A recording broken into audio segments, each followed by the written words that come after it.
ժողովրդից կամ հակառակը տխրություն միշտ հիշվում է, մարդը հիշում է։ Հիմա հարցը առաջանում է, իսկ ազգը, ժողովուրդը հիշում է, թե ոչ։ Մենք հիշում ենք արդյոք, թե ինչ կատարվեց ընդամենը մի քանի տարի առաջ,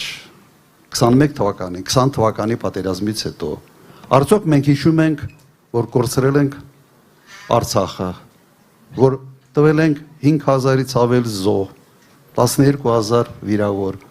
Հիշում ենք, թե չենք հիշում։ Ինձ թվում է, թե հիշում ենք։ Հիշում ենք, չէ՞։ Օրինակ ես վստահ եմ, որ 21 թվականի հունիսին հաստատ հիշում ենք, որովհետև ընդամենը 6 ամիս էր անցել, 6-7 ամիս այդ ամենից հետո։ Բայց այնուամենայնիվ հիշելով մարդիկ գնացին եւ քվեարկեցին Նիկոլ Փաշինյանի համար։ Եվ ոգևորեցին իրեն, ոգևորեցին Արցախը հանձնելու համար, ոգևորեցին հաջորդ քայլերի համար։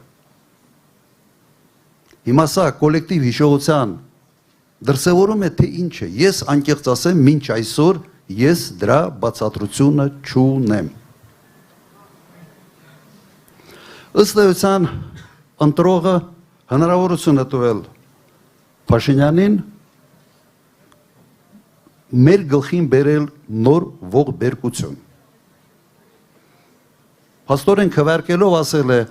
ապրես, մենք պատրաստ ենք զրկանքների, շարունակիր։ Ըստ էության սա կատարվեց։ Իշխանությունը ընտրությունների ճանապարհով մանդատ է ստանում մեկ նպատակով, չէ՞։ Տալիս է խոստումներ եւ մանդատը այդ խոստումները կյանքի կոչելու համար է։ Ուրիշ նպատակ չկա, ընտրությունների ամբողջ իմաստն է դա։ Այսօրվա իշխանությունը այդ մանդատի վերաբերյալ ունի յուրահատուկ վերաբերմունք։ Ինքը չի կապում մանդատը տված խոստումների հետ։ Նիկոլ Փաշինյանը ստացել է մանդատ ոչ թե ժողովրդին տված խոստումները կատարելու համար, այլ ժողովրդի մանդատը ստացել է Ալիևին տված խոստումների համար։ Փաստորեն սա է, ուրիշ բացատրություն այս ամենը ուղղակի չունի։